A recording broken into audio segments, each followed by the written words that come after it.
অনেক মানুষই ভাবে আমরা মনে হয় অনেক ঘোরাফেরা করি, অনেক ফ্রি থাকি, কিন্তু সেটা কিন্তু মানে ভুল কথা। কারণ আমরা এই যে এই ভিডিওটা দেখছেন, যেমন আমরা গিয়েছিলাম হচ্ছে বারডেম হসপিটালে।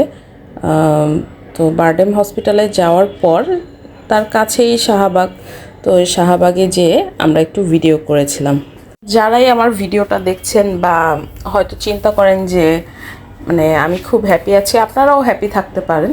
হ্যাপি থাকতে হলে কিন্তু নিজের যতটুকু আছে ততটুকু নিয়েই সন্তুষ্ট থাকতে হবে। এখন আপনার ধরেন অনেক কিছুই থাকবে না, কিন্তু আপনার চাইতে কম কার আছে তার দিকে খেয়াল করলে কিন্তু আপনার এই কষ্টটা আর থাকবে না। তো এরকম অল্প কিছুতেই আমিও খুশি হয়ে যাই। তো যার কারণে আমার কি আছে কি নেই ওইটা নিয়ে চিন্তা করি না, বা কার কি আছে এগুলো নিয়েও চিন্তা করি না। তো আপনারাও এরকমই চেষ্টা করবেন, তাহলেই ভালো থাকবেন। আল্লাহ হাফেজ।